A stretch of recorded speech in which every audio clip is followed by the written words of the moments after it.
Radio UTE. Guardapolvos en el aire.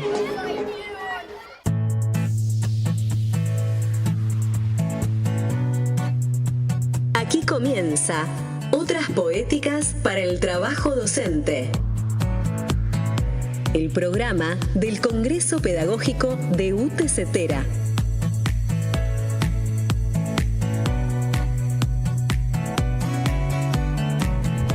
Hola, buenas tardes, compañeros. ¿Qué tal? Acá estoy estupendamente acompañado por unas geniales autoras de este Congreso Pedagógico. Bueno, ahora las voy presentando. Tenemos 3 escritos. Vamos a empezar con el de Úrsula Argañarás, que es un escrito histórico que ella escribió en el año 2014. Este congreso se llamaba Nuestras pedagogías nacen desde las aulas. Así que era una hermosa invitación, creo que para retomar, ¿no?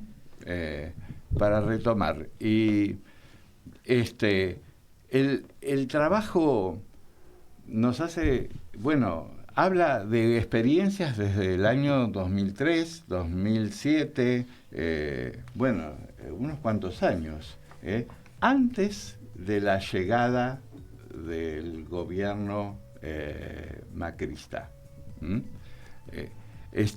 Y que relacionado con programas de socioeducativa, con educación en contextos de encierro, de programas que atienden a adicciones y además que se ocupan de alumnos que quieren volver a retomar la escuela secundaria. Así que nos convoca, bueno, vamos a trabajar primero esto que está, aparte me emociona, por ejemplo, un parrafito ahí donde dice una actividad que después ya la estoy invitando a que en algún momento la cuente, que pone unos libros maravillosos en la mesa y bueno, después ya contará ella qué es lo que pasa, ¿no? Así que luego vamos a seguir con escuelas como Territorios de y para la Paz, que es el trabajo de Virginia Saavedra y de Jordana Secondi. Nos interesó muchísimo, ya venían trabajando este tema, escribiendo, y nos interesó muchísimo porque justo no sabíamos, pero este año hay la Internacional de la Educación para América Latina hace un encuentro en Buenos Aires y uno de los temas que invita a pensar, a escribir, a discutir, a debatir, es esto de la educación para la paz o de las escuelas como territorios de y para la paz. Así que, extraordinario trabajo. Y bueno, y luego le tenemos aquí a Sandra Sandrini, que con Carlos Beviglia ella es una compañera extraordinaria que, no sé, yo pienso en todo el aporte de los curriculares, ¿no? Lo que significan los curriculares en la escuela. Hoy me agarró el viejazo y estaba pensando que en mi juventud, que trabajé en la escuela Carlos Florit, cuando empezaban las escuelas de jornada completa, lo solos que estábamos los maestros, y todo lo que significaba tener una pareja pedagógica con un curricular, que bueno, no se construía naturalmente, se construía por un vínculo de compromiso pedagógico. Así que, bueno, y ella nos hace pensar también, yo creo que articula también lo que ella nos propone, nos hace repensar las jerarquías, las situaciones de poder, los tiempos, la normativa y las desigualdades que hay de acuerdo al currículum vitae de cada uno y bueno, todas esas cosas que todos sabemos, pero que está muy bueno proponer debates. Así que, bueno, no sé si quieren comentar algo, ampliar algo de lo que yo dije o derribarlo.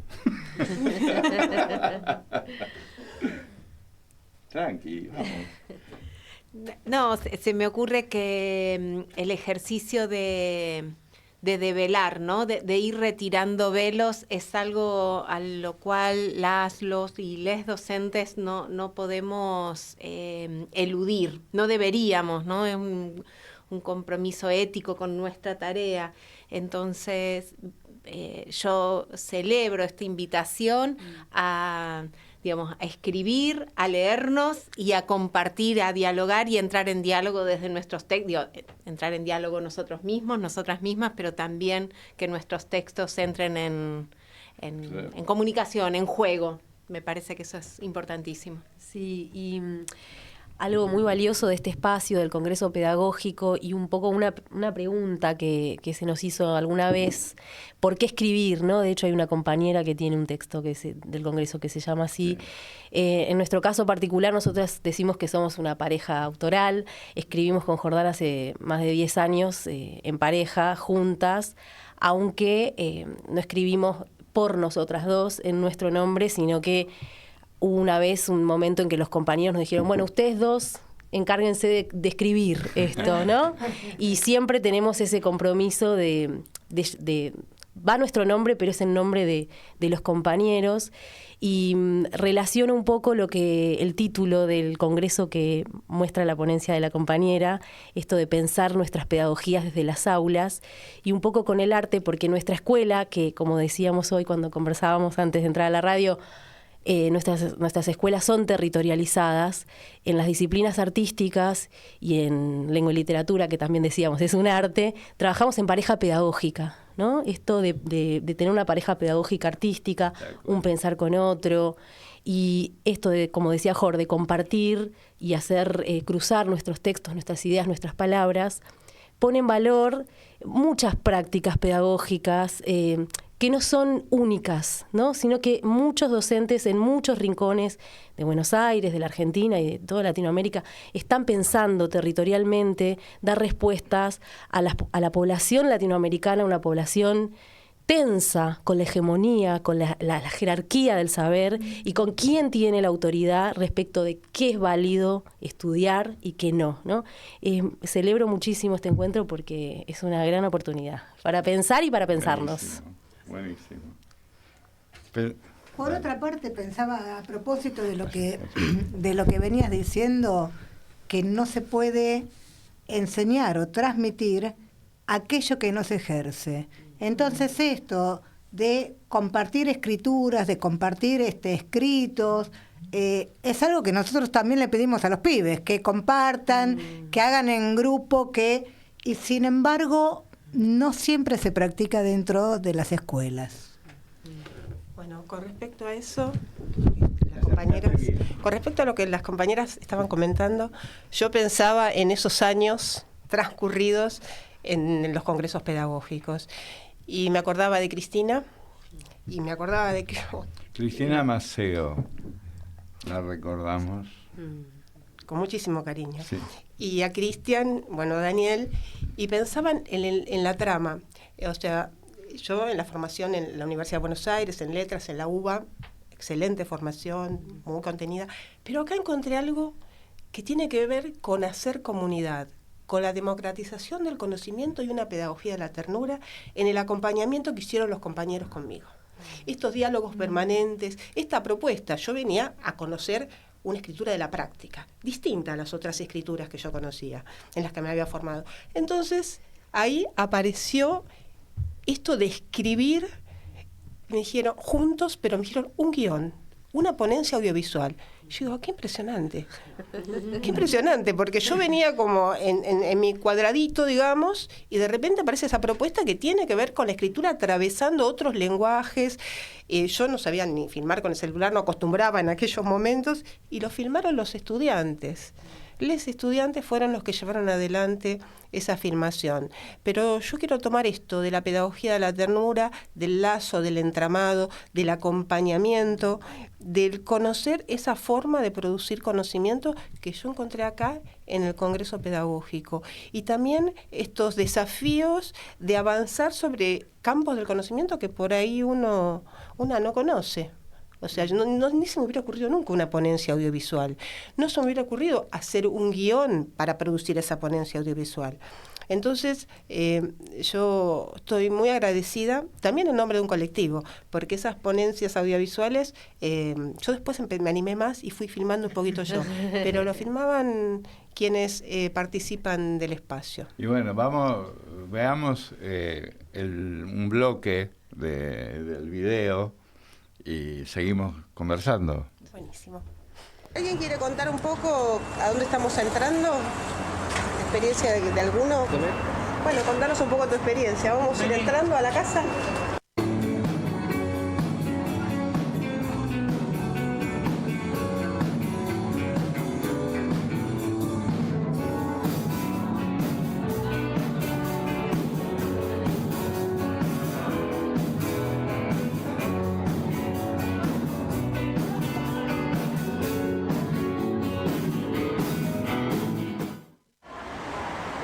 Hace que estás acá, Nahuel? 2 meses hace. ¿Qué recordás de cuando empezaste acá en Casa Flores? Yo veía todo pensaste? raro. Veía todo raro, no conocía a nadie. Pero con el tiempo te acostumbras rápido porque está muy bueno acá. Me gusta cómo me tratan. ¿Y por qué te gusta cómo te tratan acá? Porque está bueno, los operadores te comprenden, te ayudan, te aconsejan. Es como una familia. ¿Qué le dirías a un compañero que necesita, digamos, un espacio como este? ¿A alguno que necesita? Sí. Y nada, que está muy bueno el lugar y que te ayudan mucho, que sí se puede salir adelante. Bien, bueno, Casa Flores. Casa Flores que Úrsula hace mucho tiempo que está. ¿Querés comentar algo? ¿Ustedes leyeron algo de cómo era la institución? ¿Quieren preguntar? A mí, primero, con respecto a lo que venías diciendo, recién hoy asocié que nosotros en el Congreso hablábamos de tutores y en el trabajo ella hace referencia a los tutores y varios empezamos a criticar que la relación fuera definida como de tutores. Y ahí empezamos a trabajar la noción de acompañamiento. Fue justo en esa época tan significativa del 2014-2015, ¿no? Que yo no sé qué estábamos reelaborando, no, si nos estábamos preparando para algo. Pero bueno. Bueno, a mí... ¿Qué es Casa Flores? Es un centro de atención de los consumos problemáticos, un espacio de mucha complejidad. O sea, nosotros los docentes trabajamos todos los días en un ámbito donde hay psiquiatras, psicólogos y consejeros en consumos problemáticos, en adicciones. Y en ese ámbito, la escuela, esa entrada que veíamos en el video, es el ingreso al espacio del centro de tratamiento, digamos. Entonces, cuando ingresamos ahí, alguien acá escribía escuela territorializada, ¿no? Estos programas son la escuela territorializada, porque tuvimos que, de hecho, crear un dispositivo para el reingreso a la escuela, porque quienes están allí están para atender su salud, su riesgo de vida, es una problemática sumamente compleja. Entonces, por ahí no parece de entrada las ganas, sobre todo en los consumos problemáticos hay una cuestión en relación al deseo, a las ganas, como que hay un aplanamiento, o sea, no hay ganas, ni ganas de hacer tratamiento tampoco. Se hace el tratamiento porque es imperioso hacerlo, es una cuestión de vida, digamos. Entonces, ofrecer la escuela, entrar en diálogo y que se despierte ese interés, nos llevó a armar un dispositivo que es un espacio puente interinstitucional entre el Centro de Atención de los Consumos Problemáticos y la escuela secundaria. Y en ese sentido, también me aporta mucho el Congreso, porque me ayudó a pensar un espacio, porque nosotros ingresamos y buscamos otras escuelas al interior de centros de atención de adicciones. Y no encontramos. No encontramos. Sí, nuestro programa está en cárceles y en los centros de régimen cerrado, que empezaron en 2003. Un programa que tiene sus años. Pero son espacios punitivos. 20 años. Claro, este es un espacio distinto. Entonces tampoco podíamos servirnos, digamos, de esas experiencias, de esos materiales. Entonces buscamos por todo el país. Una compañera la profesora de historia buscó por todos lados y no había. Entonces pusimos manos a la obra y en ese sentido vuelvo a citar esto del acompañamiento del Congreso Pedagógico, porque fue también pensar el dispositivo. Crear un aula donde antes no la había y que además el aula convencional era imposible que entrara, entonces se creó este espacio que le hicimos taller para que, bueno, uno lo pueda asociar con alguna cosa.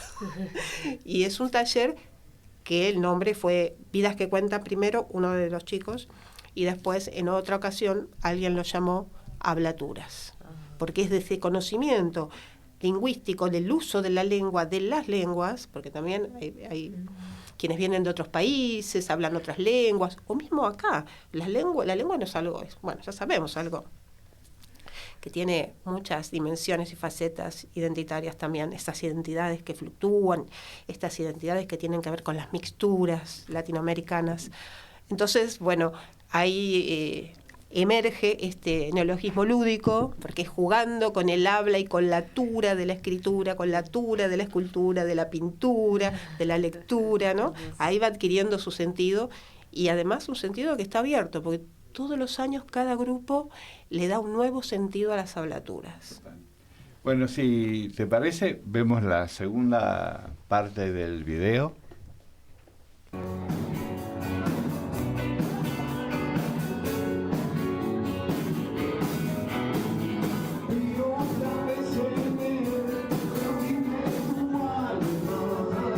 Nuestro lugar de encuentro. Encontrarnos con nosotros mismos no siempre es grato, pero es la mejor manera de conocernos. De eso se trata este taller. Participamos de experiencias a partir de cuentos que cuentan vidas. Debatimos, nos recreamos, compartimos ideas, inventamos cuentos, nos divertimos, escribimos. Nos definimos un grupo que hay mucho compañerismo e intercambiamos ideas y damos lo mejor de nosotros. Como apertura del taller, y después charlar un poco de qué se hace, de qué se trata este taller, que Armando nos toque algún tema con el charango.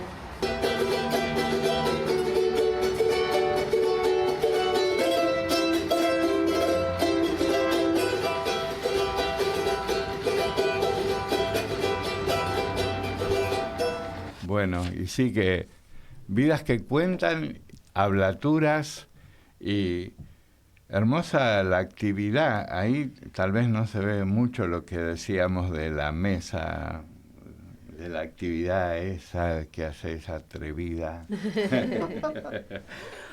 Yo estaba pensando cuando te escuchaba esto de el aplanamiento del deseo, de las ganas, de poder proyectarse. Y dijiste algo parecido a generar la posibilidad de que exista esas ganas.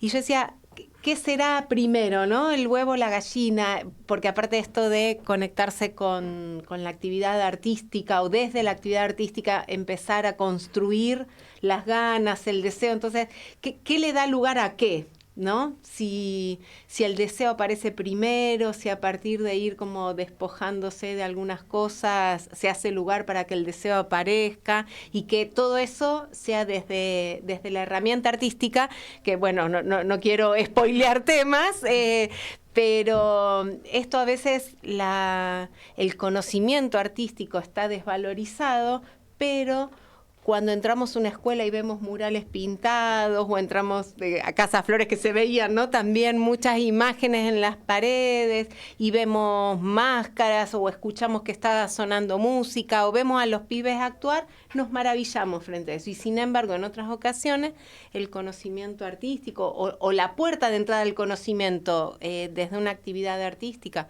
también la literatura, la poesía, digamos, a veces está desvalorizado nosotros mismos como docentes, ¿no? Lo desvalorizamos. Yo quería hacer no, porque le quería comentar algo en relación a lo que vos traías. Por ejemplo, el charango no está por casualidad ahí. había una situación que Armando era hablante de quechua, digamos, y hablaba muy bajito siempre y a veces no se escuchaba, en general no se escuchaba, hablaba para adentro. Tanto hablar en castellano, en español o en quechua. Entonces una compañera dice, dígale que traiga el charango y que cante, porque él cuando canta suelta la voz. Entonces, por eso esto de la escucha, ¿no? El docente como situado en ese lugar, de alojar y de escuchar. Entonces yo le propuse que traiga el charango y realmente era impresionante. Cuando cantaba, unos pulmones, una cosa, y cantó primero en quechua y después cantó en español. Entonces, en ese sentido, lo que vos decís de lo artístico, como que es una división por ahí desde lo académico o desde cierta manera de pensar lo académico. Y nosotros, por ejemplo, trabajamos con conceptos de lengua, conceptos de literatura. El taller, uno de sus nombres es Aproximación a la Gramática, pero no a la gramática de nuestra lengua, sino a esas gramáticas, ¿no?, que usamos todo el tiempo, porque cuando hablamos todo el tiempo lo usamos. Así que sí, totalmente, lo artístico es imprescindible. No, mi aporte era justamente, bueno, yo vengo más del área primaria, ¿no? De la enseñanza de las materias curriculares en el área primaria.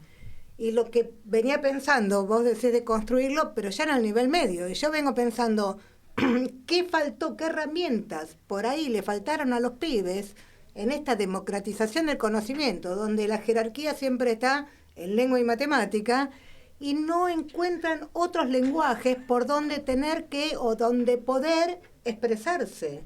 Entonces este desgano, por así decirlo, a veces creo que también va vinculado con que el pibe no encuentra o no tiene herramientas para poder expresarse desde otros lenguajes, que no siempre son los que el poder hegemónico dice que tenemos que saber, ¿no?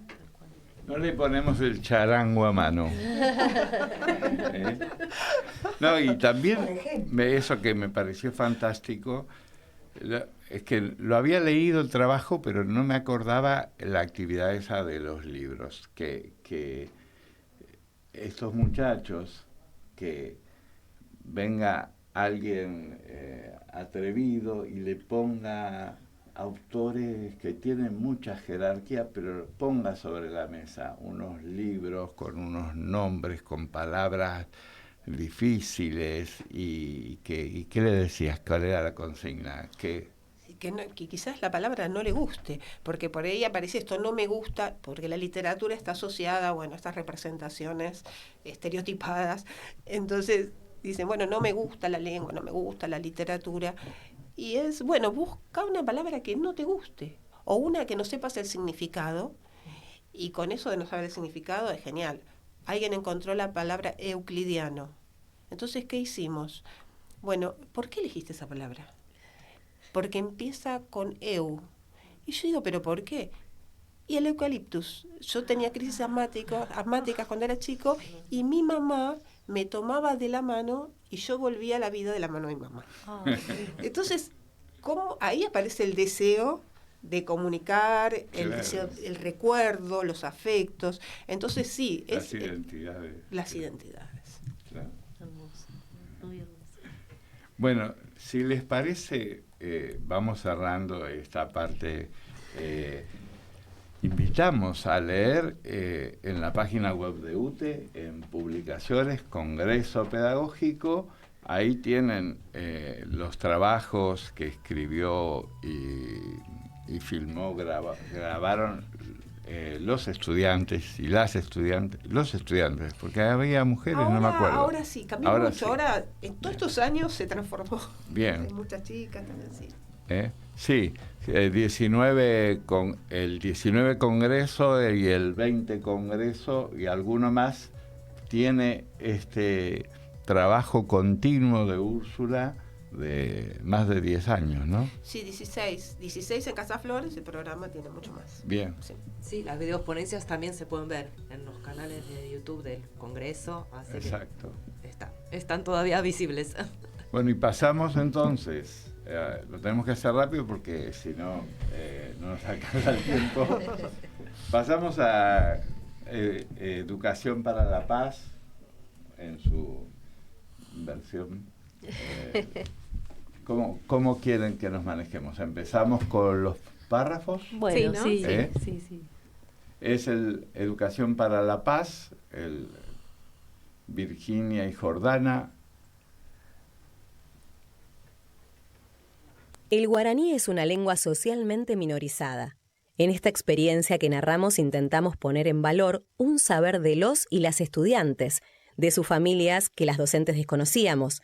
Nos propusimos poner en el lugar de enseñantes a los y las chicas y sus familias, y ponernos las docentes en el lugar de aprendientes.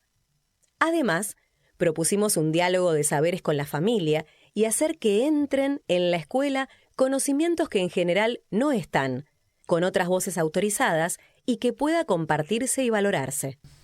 Bien. Creo que hay alguna relación con la democratización del conocimiento y con la educación para la paz. A ver, digamos algo. Bueno, la educación para la paz y la educación para pacificar son ideas opuestas, ¿no? Una cosa es pacificar la escuela o pacificar un pueblo y otra cosa es educar para la paz. Eso implica para nosotras reconocer a un otro distinto, y esa diferencia no siempre es amigable, nos interpela, nos incomoda, pero es primero el reconocimiento de lo otro, de lo distinto, y poder, como decía la compañera, tener la disponibilidad de acercarse, de escuchar, de estar atento a eso que pasa y aprender los docentes a callarnos, a escuchar, a ceder la voz, a reconocer que no sabemos un montón de cosas y que lo que el otro, esta población que nosotros nos referimos es una población de la Villa 21-24 y del asentamiento Zabaleta, la villa más grande en población de la ciudad de Buenos Aires, minorizada, como decimos en el texto, socialmente, disvalorizada en sus conocimientos ancestrales, en su voz, en su lengua. Escuchar, incluso aprender. Entonces hicimos un diccionario trilingüe, guaraní, español, inglés, ya que el inglés es socialmente la lengua más valorizada del planeta. Digo, nadie en el mundo te va a decir, no estudies inglés, no te sirve. O al contrario, te dicen, estudia inglés que te sirve, te va a servir. Entonces, hicimos un diccionario trilingüe. El diccionario no solamente contaba con... Al principio sí hicimos la cosa de una palabra y sus significados, sino que incluía recetas de cocina, incluía historias familiares, incluso incluía un cruce de frontera, historia muy conmovedora, el cruce de la frontera de Paraguay a Argentina, un cruce por el río, aventura, tristeza, inminentes o posibles peligros, y eso en las tres lenguas, en inglés, en español y en guaraní. Y quienes oficiaban de garantes de la corrección de la lengua eran unas mamás y algunos chicos, ¿no? Muchos chicos hablan la lengua, no la escriben, entonces para escribir necesitamos a las mamás que estaban muy contentas de poder enseñarnos y se reían cuando pronunciábamos mal, no, seño, así no. ¿No? Y es una manera de empezar a pensar la posibilidad de convivir en paz, armónicamente en un espacio o un territorio en el que se destacan episodios o situaciones de violencia, ¿no? Y me parece que a eso está bueno agregarle que esto suceda en una escuela donde los chicos, las chicas pasan mucho tiempo y toda la carga que la sociedad le pone a la escuela legitimando saberes, ¿no? Porque si bien la escuela hace también una selección de qué conocimientos se elige construir, desde dónde, cómo, para qué. La sociedad también le asigna estas funciones a la escuela. Entonces, que haya escuelas que se permitan reconocerse ignorantes de algunas y muchas cuestiones y que permita que esos baches, esos no saberes, sean llenados, sean nutridos desde estos saberes que la sociedad dice, bueno, son los que no saben, son saberes que no tienen valor. Me parece, construye otras, aparte de enseñar y que haya otros que aprenden, en este caso docentes, me parece que hay una huella más profunda ahí. Y yo estaba ya hace un tiempo, bueno, el otro día con Virginia nos juntamos a charlar de qué vamos a escribir para el Congreso de este año, y a mí me está pasando que me está costando encontrar el límite entre pedagogías de las ternuras y la democratización del conocimiento. A mí me parece que si pensamos profundamente en la democracia, no puede ser alejado de las prácticas del cuidado, ¿no? Y ahí se arma como un nudo, como una masa entre la ternura, desde el sentido del cuidado, y la democratización. ¿Puedo hacer un aporte? Además de profe de plástica, también soy maestra de grado y trabajé muchos años en educación especial. Y bueno, cuando los chicos tenían muchos problemas para aprender, apelé, y de conducta también, porque obviamente no encuentran por dónde encauzar, apelé a la lengua materna. Y, por ejemplo, sabía Cuñataí, qué sé yo, porque lo sabemos todo, pero muchos chicos del Paraguay y demás, entonces preguntaba cómo era Niño Bonito. A los pibes más inquietos, bueno, los varones, ¿no? Y cuando estaban por ahí muy alterados o lo que fuere, yo les decía, Mistaí, que es hombre bonito, niño bonito, Mistaí, no me acuerdo, Roja y Ju. Y los pibes bajaban más que un cambio, porque creo que ahí también está la ternura. No solamente en valorizar o jerarquizar la lengua que se habla en su casa, sino que es la lengua materna, es la madre que te está cunando. Creo que la ternura o los aprendizajes también vienen de la mano del afecto, de la madre. Sí. Y algo que se vincula un poco con lo que comentaba la compañera de la experiencia del Congreso. Ella utilizó la palabra red. Nosotras nos gusta decir que nuestra escuela es una escuela territorializada, pero ¿por qué? Porque supo entretejerse y reconocerse en una trama histórica de reivindicaciones de derechos. Hoy hablábamos un poco del origen de la escuela.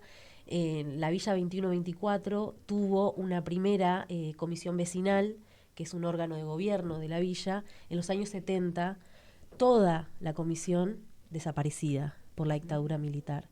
Pero aquella comisión solicitaba ya en los 70 una escuela secundaria, porque aún hoy nuestra escuela es la única escuela secundaria para toda esa población, que es casi 70.000 habitantes, incluso más. ¿No? El censo no sé si pudo llegar. Eso en el 2010 fue. No sabemos si este censo pudo medir. No, es una población muy grande y nuestra escuela sigue siendo la única. Entonces nosotras nos reconocemos en una trama histórica que pide, una comunidad que pide una escuela que quiere al barrio y una escuela que trabaja para el barrio. Y como hemos dicho en otras oportunidades y se ha dicho en este programa y en el Congreso, es la escuela, el acceso a la escuela, el acceso a otros nuevos derechos. Entonces, somos una trama, nos reconocemos entramadas en esa historia y nos gusta hacer red con las familias. Vamos al segundo párrafo para que... Sí. Son 3 párrafos, los separaron, porque era muy largo. Sí, está bien.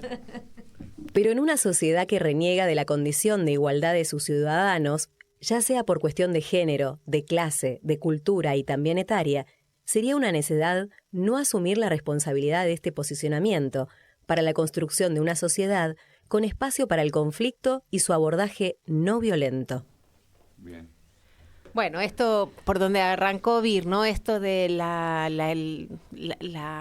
escuelas para pacificar o las escuelas que construyen paz, ¿no? Digamos, el conflicto hay que reconocerlo, somos parte, lo que tratamos en la escuela, y sabemos que hay otras escuelas que también piensan el conflicto de esta manera, es que la resolución del conflicto no puede ser desde un lugar jerárquico, donde se resuelve en función de quién sabe más, quién sabe menos, quién está mejor posicionado o peor posicionado, en función de qué parámetros, ¿no? Y también me parece que corresponde reconocer que hay quienes llegan a las escuelas con huellas más profundas en relación a ese conflicto.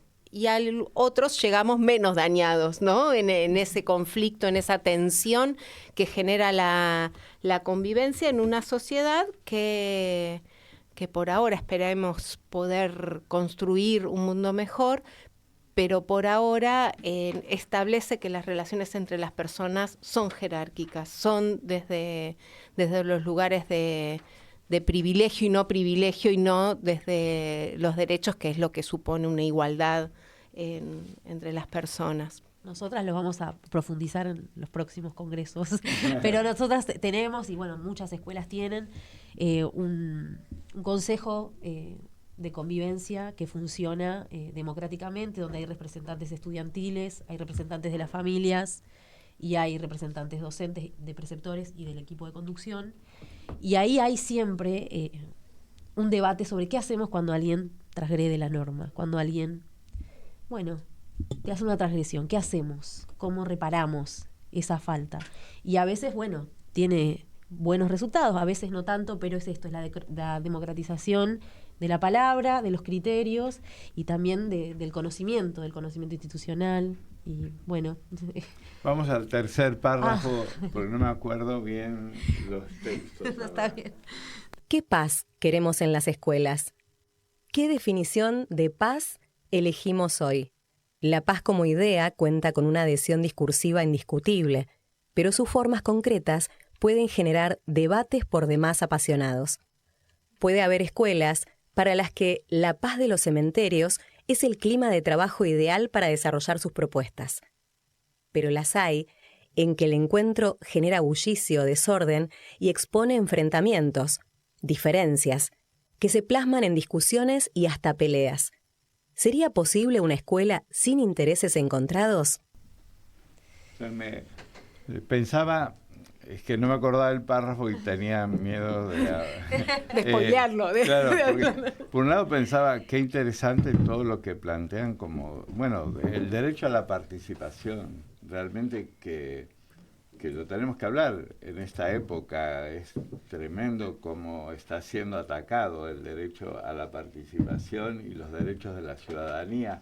Y ustedes abordan de una manera muy interesante el tema. El derecho a la participación, que dicho así, ¿quién estaría en contra de que la gente, los estudiantes, las familias participen? ¿Quién estaría en contra, así en abstracto? El asunto es poder trabajar o abordar la incomodidad que genera a veces la palabra del otro y puntos de vista encontrados. ¿Qué hacemos cuando el otro dice algo que a mí no me gusta?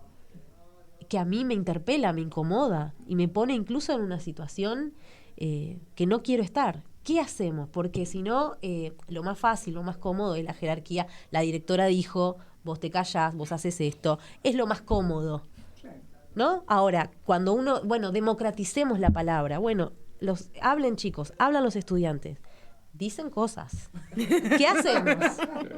¿No? Incluso cómo hacer una práctica de la conversación. Cuando hoy en día no vemos que la dirigencia política, no vemos en el Congreso, no vemos conversaciones. Incluso en la vida cotidiana de las instituciones está re difícil conversar, porque el nivel de violencia que circula es altísimo. O sea que hoy más que nunca educación para la paz. Sí, en el nivel de violencia y hasta el encuentro para conversar, ¿no? Digo, hoy que en esta vorágine que nos plantea el mundo de que hay que producir, ¿qué tiempo nos damos? Digo, los adultos, los pibes, de encontrarse y conversar por conversar, que es un ejercicio que se aprende. Esto de difícilmente yo pueda conversar si no escucho. Y esto que decía Vir de participar, si la participación de las familias es presentarse a una asamblea de la cooperadora y firmar el acta y ser miembro, si eso para nosotros es participar, será una cosa. Ahora, si el tema es escuchar y decir, esto no lo había pensado, esto, o a veces nos ha pasado en los consejos de convivencia que las propuestas de respuesta frente a alguna ruptura de alguna de las pautas son más duras de lo que la escuela quiere. Y entonces, ¿qué se hace con eso? ¿Cómo se gestiona eso? Si tomar esa respuesta así, sin más, tiene como consecuencia que un pibe, una piba se quede afuera de esa escuela cuando es difícil creer que se va a poder incorporar a otra, porque incorporarse a otra escuela significa un transporte público atestado a las 7 de la mañana para poder ser, hay todas unas condiciones que nos facilitan la inclusión en otras escuelas, condiciones extraescolares que no facilitan la inclusión educativa. Es todo un tema, y porque después hay que al interior de la escuela estar pensando y no se hace nada, no se hizo nada, y vos decís, se hizo un montonazo, pero no se hizo con los parámetros habituales con los que la sociedad nos impone que hay que medir ese hacer, ¿no? La batalla cultural. Exacto. Sí. ¿Quieren decir por qué eligieron Susana Baca? Porque tenemos que... No, escuchémosla. Escuchamos a Susana Baca. No expliquemos tanto. Eso.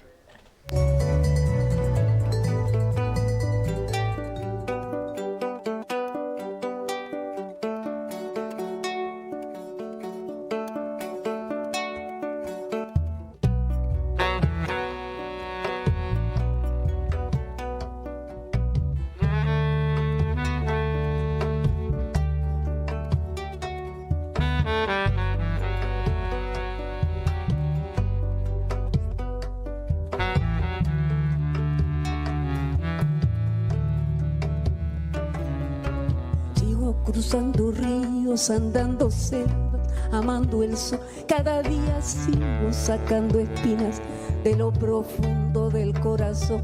En la noche sigo encendiendo sueños para limpiar con el humo sagrado cada recuerdo. Cuando escribo tu nombre en la arena blanca con fondo azul, cuando miro al cielo en la forma cruel de una nube gris, aparezcas tú. Una tarde subo una alta loma, mire el pasado, sabrás que no te he olvidado. Yo te llevo dentro hasta la raíz, y por más que crezca vas a estar aquí. Aunque yo me oculte tras la montaña y encuentre un campo lleno de caña, no habrá manera, mi rayo de luna, que tú te vayas.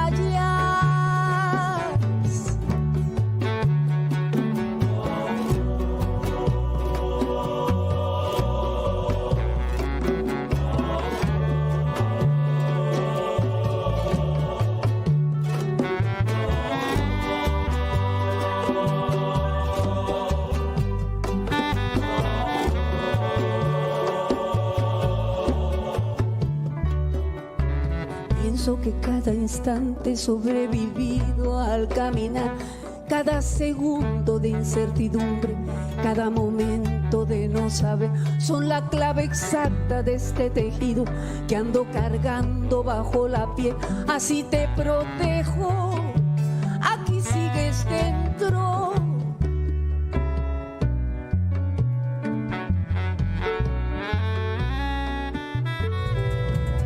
Estás escuchando Otras Poéticas para el Trabajo Docente. Diálogos con los autores y las autoras del Congreso Pedagógico de UTE. Nos quedó decir que el escrito de Jordana y Virginia está en el capítulo 3 de la publicación subida en la web de UTE del 28 Congreso Pedagógico, es decir, del año pasado.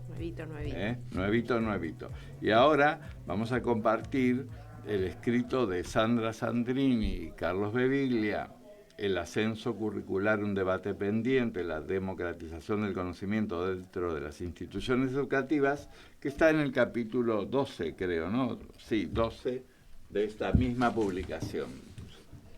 Bueno, Sí, vamos con el párrafo. Asistimos entonces a una de las grandes contradicciones. Hablamos de inclusión, pero jerarquizamos saberes y campos de conocimiento.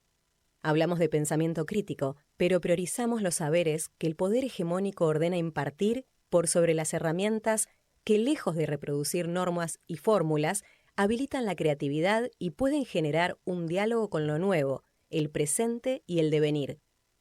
Como si el vértigo de habilitar espacios para la diversidad y el pluralismo atentara contra la concepción normalista.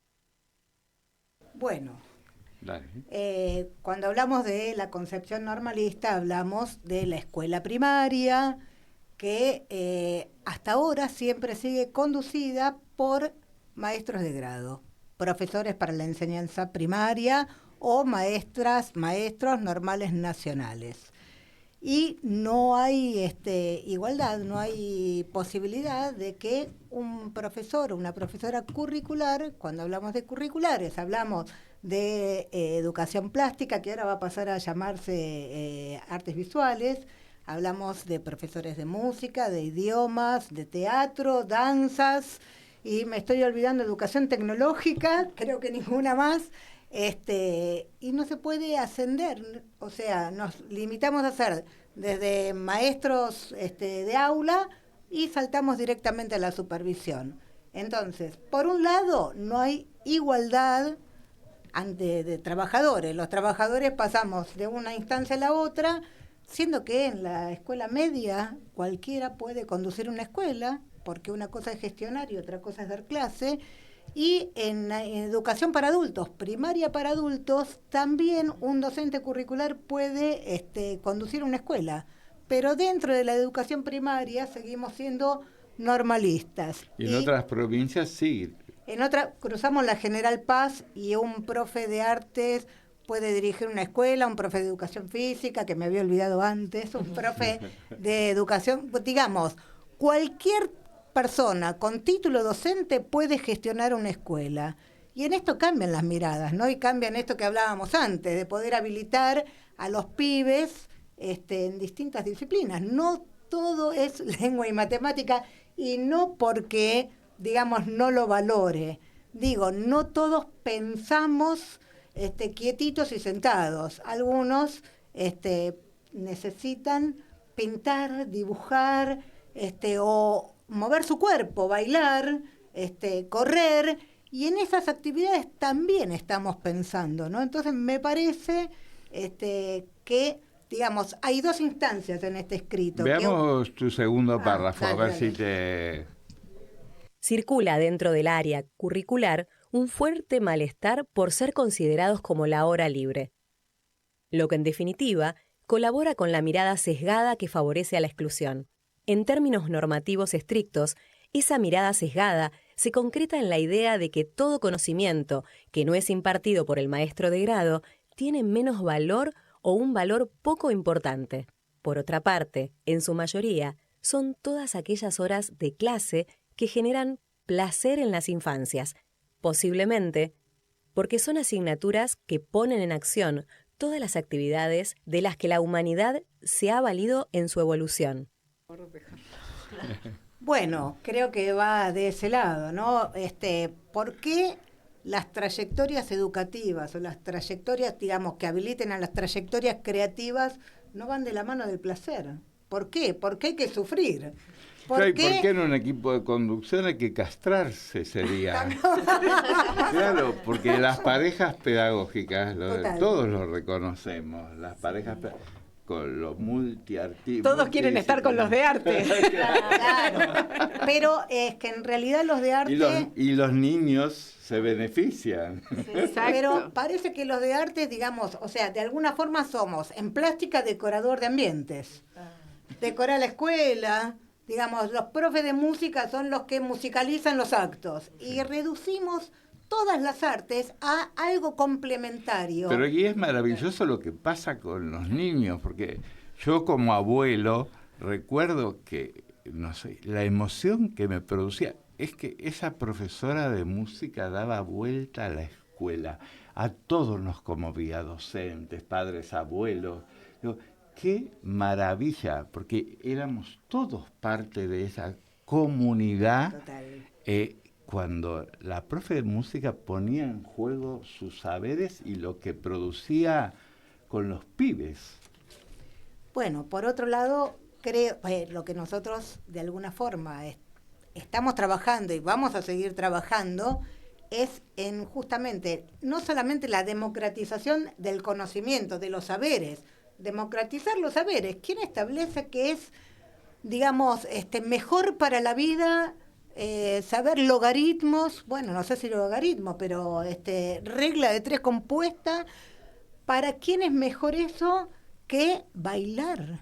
No lo sé, o sí lo sé, digamos, si no lo comparto, ¿no? Creo que uno tiene que habilitar, y en esto que también se habló de la mirada atenta, de ver, no sabemos todos, es verdad, no sabemos todo, no podemos enseñar todo, pero sí podemos guiar, podemos, al menos en la escuela primaria, es ver a un pibe, una piba, y decir, este chico, esta chica va mejor por este lado, habría que estimular más su parte creativa respecto a la disciplina que sea, pero no limitarlo. Esa es nuestra creencia. Por un lado eso, pero como está, digamos, no está jerarquizado el conocimiento, tampoco está jerarquizado el trabajador o la trabajadora, somos de segunda, somos la hora libre.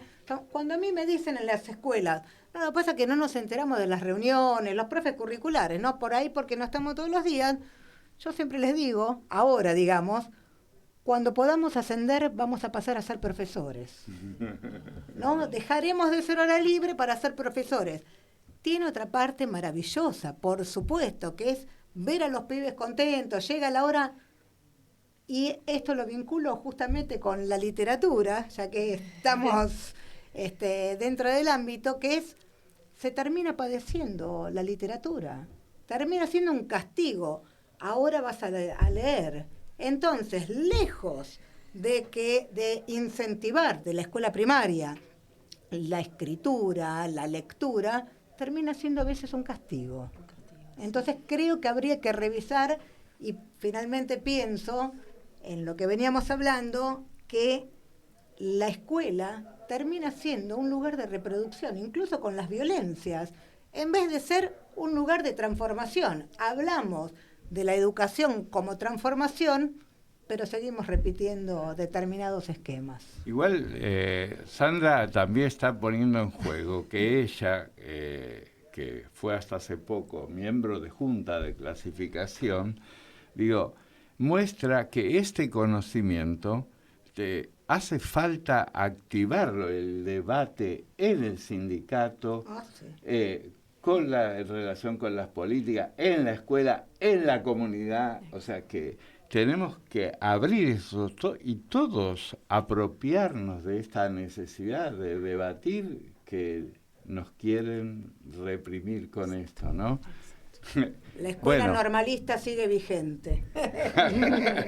Y más, ¿no? Porque me parece que hay una... la dictadura y todo lo que viene, las oleadas en el mundo de la ultraderecha, y todas las violencias que vemos, la muerte del otro, no sé, es una época, yo creo que no la pensamos, que, el desafío es pensarla y debatirla ahora. No sé, es la invitación a los que están también participando de este congreso, que nosotros no queremos romantizar nada. Por ahí está bien que nos salga algo de lo romántico, pero que tenemos que juntarnos para debatir, y nuestros escritos ayudan mucho a transformar también nuestras posibilidades de sostener un proyecto pedagógico, de sostener un discurso, de disputar la verdad. Y de hacer comunidad, que me parece que el arte propone, por lo menos la música, los talleres de escritura, la idea del arte como comunidad, el arte como pertenencia. Nosotros justo en la escuela tenemos la orientación en música, también tenemos una orquesta, y esto de tocar, escucharse, resonar con otro es algo muy importante y un poco una metáfora de lo que pasa acá, ¿no? En este congreso, con los compañeros, poder compartir, hacer comunidad, ¿no? En respuesta al individualismo, a la violencia, comunidad. Y yo pensaba que la escritura es una memoria de la práctica también, ¿no?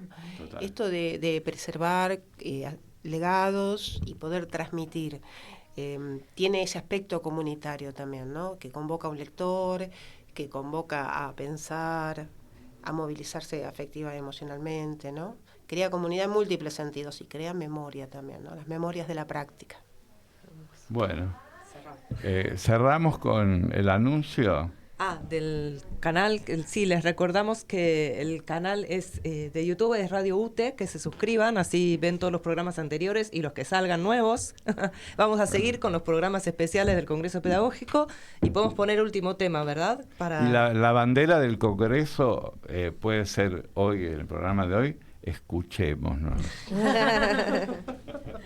Para la canción de cierre, pensamos El Escaramujo, que es de Silvio Rodríguez, pero en la versión de la banda Mano a Mano, que tiene dos compañeros que son profes en nuestras escuelas, y sobre todo está Fede Cáceres, que es un percusionista que ha escrito... Que es autor del Congreso, de varios trabajos del Congreso, ya lo veremos en otra oportunidad. Y El Escaramujo fue grabada acá en el auditorio de UTE.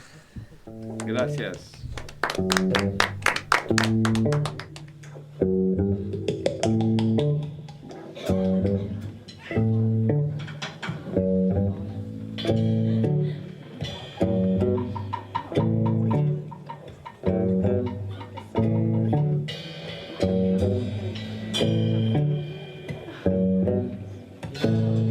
Porque la tierra es mi casa, porque la noche es oscura, que la luna es blancura que engorda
Viva la educación pública, carajo.